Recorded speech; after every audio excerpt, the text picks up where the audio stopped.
신약 우리 99면 누가복음 4장 14절에서 21절의 말씀을 우리 한 절 한 절 교독해서 읽으시고 마지막 절은 함께 읽도록 하겠습니다. 예수께서 성령의 능력으로 갈릴리에 돌아가시니 그 소문이 사방에 퍼졌고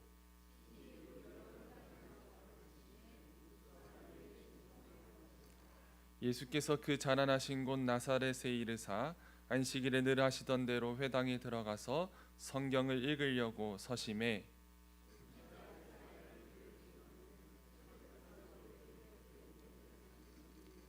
주의 성령이 내게 임하셨으니 이는 가난한 자에게 복음을 전하게 하시려고 내게 기름을 부으시고 나를 보내사 포로된 자에게 자유를 눈먼 자에게 다시 보게 함을 전파하며 눌린 자를 자유롭게 하고 책을 덮어 그 맡은 자에게 주시고 앉으시니 회당에 있는 자들이 다 주목하여 보더라. 이에 예수께서 그들에게 말씀하시되 이 글이 오늘 너희 귀에 응하였느니라 하시니 아멘. 네, 우리 좌우 양옆으로 우리 한번 인사하실 때에 제가 아까 찬양을 부르는 여러분의 모습을 보니까요 해같이 빛나 보였거든요. 그래서 한번 인사하실 때 해같이 빛나십니다. 한번 축복하겠습니다.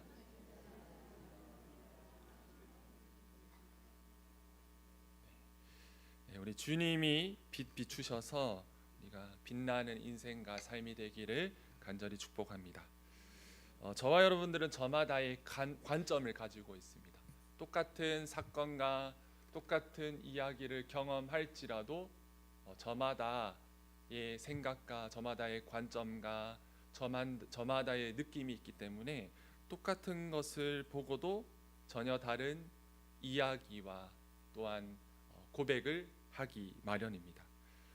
예수님에게 있어서의 가장 중요한 관점, 예수님에게 있어서 세상을 바라보시고 또한 환경을 바라보시고 사역을 바라보실 때에 가장 중요한 관점은 바로 오늘 우리가 함께 읽어본 누가복음의 말씀을 통해서 알 수 있듯이 예수님에게 있어서 가장 중요한 중심되는 그 관점은 바로 이사야서의 그 메시아 상이었습니다.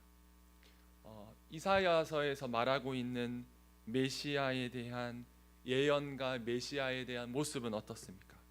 그 메시아는 고난 가운데 계신 예수님, 아픔 가운데 한복판에 계신 예수님, 고난과 슬픔 가운데 동참하시는 메시아, 그 메시아가 바로 이사야에서 고백하는 메시아의 모습입니다.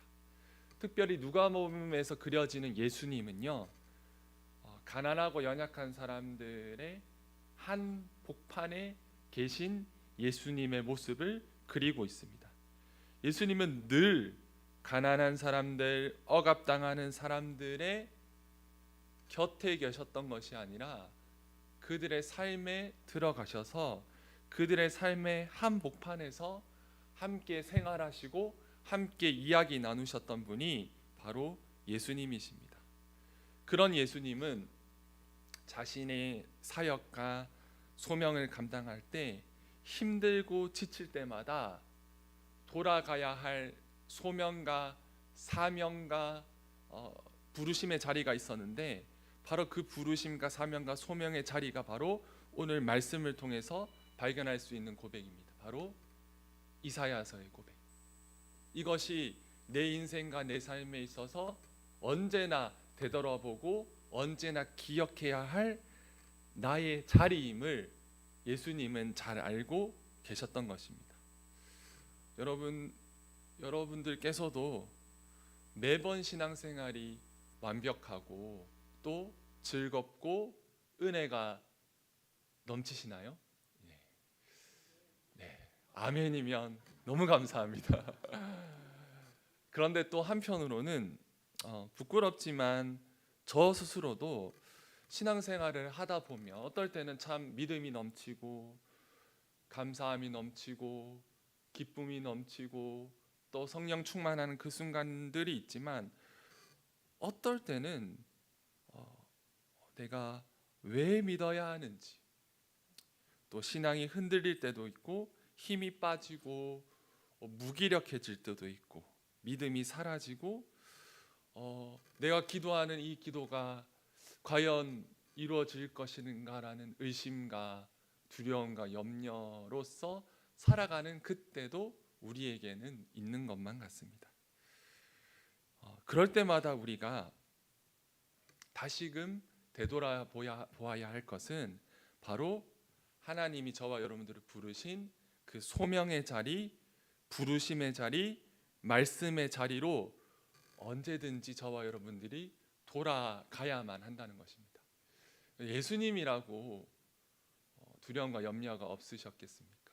우리는 흔히들 예수님의 완벽한 신성을 떠올리면서 완벽하신 예수님을 생각합니다. 그러나 여러분, 예수님은 완벽한 신이셨지만 또 뭐셨죠? 완벽한 인간이셨습니다. 100% 인성을 가진 예수님이십니다. 예수님 역시 두려우셨고 염려가 되셨고 떨리셨고 고단하셨고 우울하셨고 슬프셨습니다. 그래서 때로는 예수님은 눈물 흘리기도 하셨고 십자가 앞에서는 이 잔을 이 고난의 십자가를 바라보면서 너무나도 두려워했던 것입니다. 그러나 아버지 뜻대로 이 잔을 내가 받겠다라고 고백하신 분이 예수님이십니다. 그렇게 여러분, 예수님은 두려움과 염려 가운데서 살아가셨죠. 그러나 그분이 메시아 되시고 그분 되셨던 이유 중에 하나는 그 어려움과 역경 가운데서도 언제나 자신의 부르심을 되돌아보았던 분이 바로 예수 그리스도이십니다. 예수님은 오늘 말씀의 우리 전후 문맥을 보시면 예수님 시험을 받고 다음에 시험을 이기시고 성령 충만하셨습니다. 그리고 누가복음 4장 14절의 말씀을 한번 같이 읽어보겠습니다. 시작.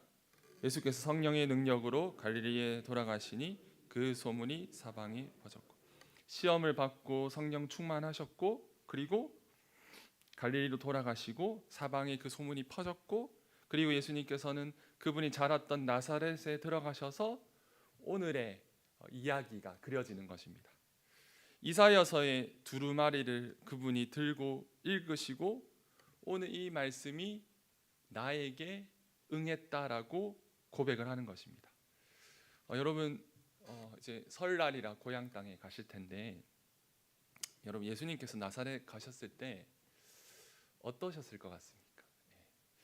제가 이제 목사 안수를 받은 지도 10년, 11년 됐고 사역도 사실은 좀 오래 했었습니다. 근데 제가 이제 고향 땅에 가면 저를 어떻게 바라볼까요? 막내 아들입니다. 누나 있고 이제 실수는 하지 않을까, 어떻게 사랑과 애정이 담긴 그냥 막내 아들이 되는 거죠.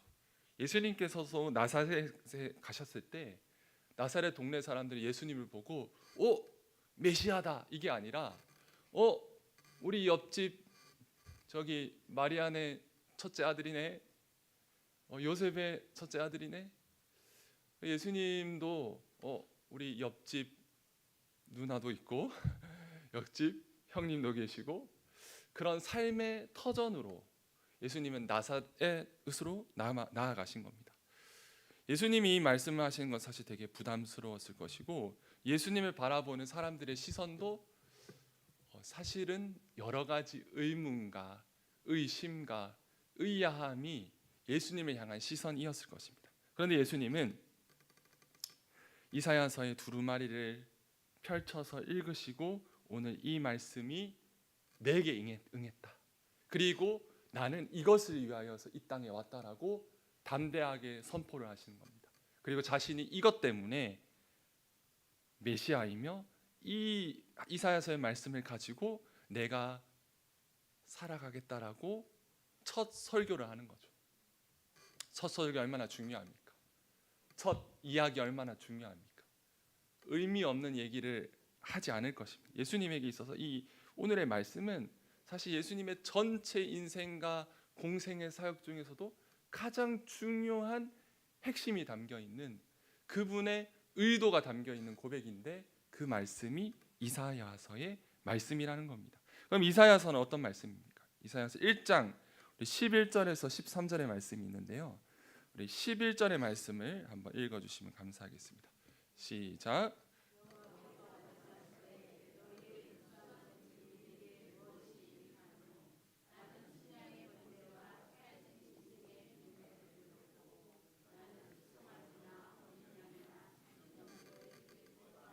아니하노라. 아멘. 예수님은 하나님이 이렇게 말씀하시는 거죠. 너희들 많은 번제를 드리고 소제를 드리지만 너희에게 마음이 담겨져 있지 않고 누구가 담겨져 있지 않는, 나를 예배하고 나를 찬양하고 나를 예배하지만 하나님의 사랑과 은혜가 베풀어져야만 하는 대상이 사라진 너희들의 그 번제는 내가 더 이상 받지 않겠다라고 고백하는 게 이사야서의 큰 주제 중에 하나입니다. 하나님은 말씀하시죠. 옳은 일을 배우고 정의를 찾고 사람을 도와주고 고아와 가부를 멀리하지 말라.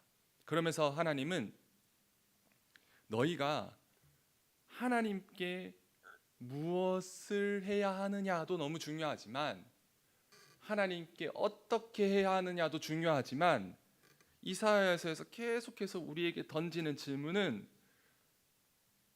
누가 관심과 사랑이 필요한 존재인가? 그 질문에 이스라엘 백성들과 이스라엘의 왕들과 그리스도인들이 답하기를 원하시는 것입니다. 누가복음은 동일하게 말하는 겁니다. 하나님을 예배하고 찬양하지만 누가 진정한 하나님의 메시아로서 하나님을 사랑하고 이웃을 사랑하는지 우리에게 초대하고 우리를 부르고 있는 것입니다. 그럼 오늘의 본문을 좀 더 자세히 살펴보면 우리 16절의 말씀을 함께 읽어보겠습니다. 시작. 예수께서 그 가난하신 곳 나사렛에 이르사 안식일에 늘 하시던 대로 회당에 들어가사 성경을 읽으려고 서심해. 아멘. 고향 땅에 가신 예수님은 늘 하시던 대로 회당에 들어갑니다. 화면 한번 보시면 회당 예배의 방식은 크게 이렇게 나눠집니다. 처음에 가서 쉐마 신명기의 말씀을 읽고 암송하고 예루살렘을 향해서 기도하고 아멘으로 화답하고 두루마리를 읽고 설교를 하고 축도를 하는 게 보통 유대인 회당에서 벌어지는 유대인 회당에서의 예배 순서입니다. 예수님이 이제 율법서를 읽을 때쯤 이제 들어가시는 거죠. 그리고 두루마리를 받으십니다. 그날의 두루마리는 이사야서 말씀이었고 그 말씀을 예수님께서는 두루마리를 펼쳐서 읽으시는 겁니다. 그리고 그 이사야서의 말씀은 61장의 말씀인 거죠. 그러면서 예수님은 17절에서 19절에서 이렇게 말씀을 하시는데 이 선지자의 고백이 내게 임했다라고 고백을 하고 있습니다. 우리 18절의 말씀을 같이 한번 읽어보겠습니다. 시작. 주의 성령이 내게 임하셨으니 이는 가난한 자에게 복음을 전하게 하시려고 내게 기름을 부으시고 나를 보내사 포로된 자에게 자유를 눈먼 자에게 다시 보게 함을 전파하며 눌린 자를 자유롭게 하고. 예수님께서 오신 이유는 가난한 자에게 복음을, 포로된 자에게 자유를, 눈먼 자에게 다시 보게 함을, 그리고 눌린 자를 자유롭게 하는 연약하고 소외된 자들을 위해서 예수님은 이 땅에 오셨다라고 고백을 하고 있습니다. 그러면서 중요한 고백 20절 21절의 말씀은 바로 이 말씀이 오늘 너희의 귀에 응했다라고 고백을 하는 겁니다. 예수님은 스스로에게 외치는 것이죠. 그리고 사람들에게도 외치는 것입니다. 내가 왜 이곳에 왔고 내가 무슨 사명과 무슨 뜻을 따라서 살아가는지, 그것은 다른 이유가 아니라 연약하고 고통받는 자들을 위해서 내가 이곳에 왔다라고 고백하는 것입니다. 예수님은, 오늘의 말씀은 예수님 스스로에게 있어서 사명 선언문과 같았습니다. 예수님이 얼마나 공생의 사역을 시작할 때 힘드셨겠습니까? 그것도 여러분 나사렛이라는 동네에서 이 말씀을 선포할 때 많은 이들이 놀랬겠지만은 한편으로는 예수님을 향해 손가락질했을 겁니다. 너가 뭔데? 당신이 뭔데? 그러나 예수님은 비난과 비판과 연약함 속에서도 내가 왜 이곳에 왔는지, 하나님이 왜 나를 이곳에 부르셨는지, 내가 이곳에서 무엇을 위해서 살아가야 하는지를 오늘의 말씀을 통하여서 되새기고 기억하며 나아갔던 것입니다. 사랑하는 성도 여러분, 바라고 소망하기에 우리에게도 어려움과 역경과 의심과 두려움이 찾아올 때가 있을 것입니다. 그럴 때마다 우리가 받고 우리에게 주어진 그 소명과 사명이 다시금 기억되는 은혜가 있기를 간절히 축복합니다. 저와 여러분, 무엇이 저와 여러분들을 고민과 역경 가운데서도 힘있게 하겠습니까? 교회가 무엇으로 희망을 품을 수 있겠습니까? 무너졌던 가정이 어떻게 회복될 수 있겠습니까? 무너졌던 개인의 신앙이 어떻게 다시금 세워질 수 있겠습니까? 그것은 바로 하나님께서 우리에게 주신 소명과 비전을 다시금 발견하고 그 자리로 돌아갈 때 가능한 일인 것입니다. 예수님에게도 돌아가고 확인할 자리가 필요했습니다. 예수님에게서 돌아가고 확인할 자리는 바로 오늘의 말씀처럼 가난한 자에게 복음을, 포로된 자에게 자유를, 눈문 자에게 보게 함을, 눌린 자를 자유롭게 하는 이 소명의 자리가 예수님에게 있어서는 다시금 돌아가야 할 그 은혜의 자리였던 것입니다. 바라고 소망하기, 여러분 받으셨던 그 은혜와 소명의 자리가 회복되어지기를 축복합니다. 다시금 저와 여러분들의 인생과 삶에 그 돌아가고 확인해야 될 비전과 꿈이 필요하신다면 하나님의 은혜 가운데 그 꿈과 비전이 다시금 회복되어지기를, 다시금 주어지는 은혜가 있기를 간절히 축복합니다. 여러분, 언제 우리는 꿈과 비전을 품습니까? 우리 청년들에게 꿈과 비전을 품으라라고 하는 것은 되게 자연스러운데, 우리 70대, 우리 80대, 우리 90대, 우리 장로님, 권사님, 집사님께 비전을 품으십시오 하면 어떻습니까? 칼빈은 그런 얘기를 합니다. 우리의 비전과 꿈은요, 계속해서 갱신되어야 한다. 생애 주기 30년에 40년에 따라서 계속해서 우리의 꿈과 비전은 갱신되어야 된다는 이야기를 합니다. 바라고 소망하기에 주님 앞에서 주님이 주시는 그 말씀 가운데 우리의 꿈과 비전이 계속해서 주어지고 하나님의 귀한 동력자로서 살아가는 은혜가 있기를 간절히 축복합니다. 빅터 브랭클의 죽음의 수용소라는 책을 참 감명 깊게 읽었던 적이 있습니다. 좀 오래된 책이긴 한데, 이 빅터 브랭클이라는 사람은 정신과 의사였고 아우슈비츠 수용소에서 수용소 생활을 했었습니다. 직업병이 참 무서운 것 같습니다. 이 빅터 브랭클도 아우슈비츠 수용소에서 있으면서 연구를 진행합니다. 이 고단하고 하루하루가 마다하지 않고 사람들이 죽어가는 이 현실 속에서 생명을 유지하고 살아가는 사람이 있고, 또 어떤 종류의 사람들은 건강한데 견디지 못하고 죽는 겁니다. 근데 이것은 남녀에 따른 성비 차이도 아니고 나이의 차이도 아니고 건강의 유무의 차이도 아니었다고 합니다. 그가 발견한 단 한 가지 중요한 사실은 죽음의 수용소에서도 삶을 살아냈던 사람들의 공통점은 그들에게 있어서는 작은, 큰, 중간 정도 되는 어찌됐던 작은 꿈과 비전이 있었다는 겁니다. 그것을 이제 빅터 프랭클은 의미라고 이야기를 합니다. 그러면서 이 피터 프랭클이 이 수용소에서 나와서 의미 치료라는 것을 개발을 합니다. 그것은 곧 인간이 두려움과 역경을 이겨낼 수 있는 유일한 힘은 내 인생과 삶의 의미를 찾을 때, 비전을 찾을 때. 그래서 아우슈비츠에 있던 수용소의 사람들은 뭐 큰 게 아니라 이 수용소에서 나오면 내 사랑하는 딸과 맛있는 옥수수 스프를 먹을 거야. 내가 이 수용소에서 나오면 사랑하는 아내와 함께 우리 고향집에 돌아가서 맛있는 음식을 먹으면서 살아갈 거야.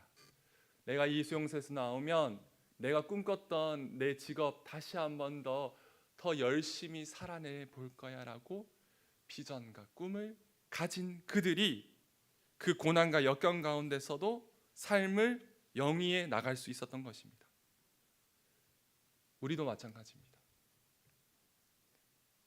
각 개인이, 가정이, 교회가 우리의 삶의 현장에서 다시금 일어날 수 있는 이유는 하나님이 우리에게 주셨던 그 비전과 소명을 다시금 기억하는 것에 있습니다. 그 사명과 소명 우리 가운데 다시금 확인되고 돌아가는 은혜가 있기를 축복합니다. 그런데 이것이 어떻게 가능합니까? 그것은 바로 14절의 말씀을 마지막으로 한번 읽겠습니다. 같이 읽겠습니다. 시작. 예수께서 성령의 능력으로 갈릴리에 돌아가시니 그 소문이 사방에 퍼졌고. 네. 예수님께서 두루마리를 펼치고 읽은 그 순간순간마다 예수님은 성령으로 충만하셨습니다. 저와 여러분들이 여전히 꿈과 비전을 품을 수 있는 단 한 가지 이유와 힘이 있다면 그것은 바로 성령 충만할 때 가능한 일입니다. 그래서 우리는 기도하고 말씀 가운데 거하고 큐티하고 새벽을 깨우고 금요일에 모여서 기도하는 것입니다. 때로는 가정 예배를 드리고 또한 자기 자신을 되돌아보면서 성령 충만하기를 힘쓰는 것입니다. 그럴 때 예수님께서 시험을 이기시고 성령 충만하심으로 자신에게 주어졌던 이사야서의 두루마리를 펼치면서 결단하면서 그 길을 걸어가셨던 것처럼 저와 여러분들도 그 길을 걸어갈 수 있는 것입니다. 네, 설교를 정리하고 마치고자 합니다. 먼저는 성령 충만함 가운데 저와 여러분들의 부르심과 사명이 회복되는 은혜가 있기를 간절히 축복합니다. 더욱이 예수님의 사명이 우리의 사명이 되기도 하여서 우리의 삶을 통하여서 치유가 일어나고 자유가 선포되어지고 정의가 선포되어지는 그런 귀한 하나님의 동역자로 세워지면 좋겠습니다. 우리 이 시간에 잠시 한번 기도할 텐데요. 우리 반주만 해주시면 감사하겠습니다. 우리 두 눈을 감고 함께 기도하실 때 하나님, 우리가 각자의 자리에서 내가 왜 이럴까? 우리의 신앙이 어떨까? 왜 이럴까? 왜 이런 많은 고민과 고민이 연속으로 쌓입니다. 그럴 때 우리 하나님 은혜 베푸셔서 성령 충만하게 하셔서 하나님 돌아가야 할 그 자리를 우리가 발견하고 확인하기를 소망합니다. 하나님, 예수님께서 두루마리, 그 나사렛이라는 동네에서 너무 어려웠지만 그럼에도 불구하고 두루마리를 펼치시고 이 말씀이 내게 임했다라고 담대하게 선포하시면서 누가복음 내내 예수님께서 가난하고 연약한 사람의 한복판에서 들어가서 살아가실 수 있었던 이유는 사람의 소리, 세상의 소리, 악한 사단의 소리를 들은 것이 아니라 하나님이 주신 소명과 사명을 기억했기 때문입니다. 하나님, 저희에게도 세상의 소리, 사람의 소리가 들리는 것이 아니라 하나님이 내게 주신 그 약속과 말씀이 우리의 인생과 삶에 새겨질 수 있도록, 그래서 우리도 하나님의 귀한 동력자가 되어서 예수님처럼 우리가 가는 곳곳마다 치유가 일어나고 하나님의 자유를 선포하고 하나님의 정의를 선포하는 하나님의 귀한 하나님의 동력자 될 수 있도록 우리 이 시간 오늘의 말씀을 기억하면서 우리 함께 기도하시겠습니다. 주님, 이 시간 우리의 마음과 주님 생각들을 하나님께 내려놓고 기도하오니 하나님 아버지 말씀하여 주시옵소서. 하나님 아버지, 이 시간 하나님께 우리의 마음과 뜻을 모아 하나님 기도합니다.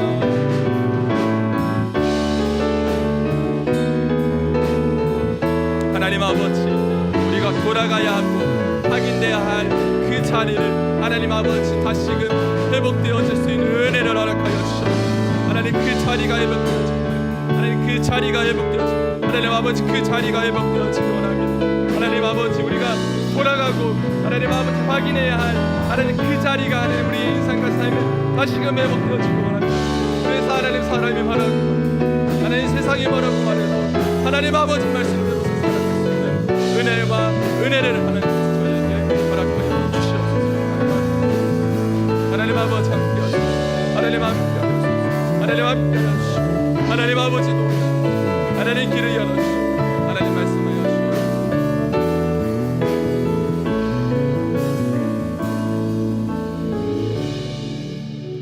하나님, 우리가 돌아가고 또다시 확인해야 할 자리는 어디입니까? 하나님께 받은 그 소명과 사명의 자리가 다시금 확인되어지고 돌아가는 은혜를 저희에게 허락하여 주시옵소서. 그래서 세상의 소리 때문에 우리가 낙심하고 넘어지는 것이 아니라 주님 약속하신 그 말씀 가운데서 우리가 새 힘을 얻고 하나님의 귀한 동력자로서 살아갈 수 있도록 은혜를 베풀어 주시옵소서. 나아가서 우리 주님의 귀한 동력자 되어서 예수님께서 살아가셨던 그 모습을 우리도 본받아 연약하고 고통받는 자들에게 복음을 선포할 수 있는 예수님을 닮은 사람으로 우리 한 사람 한 사람을 변화시켜 주시옵소서. 그런 가정 되게 하시고 그런 교회 되게 하시고 그런 개인 한 사람 한 사람 믿음의 가정 될 수 있도록 인도하여 주시옵소서. 살아계신 예수님의 이름으로 기도드립니다. 아멘. 찬송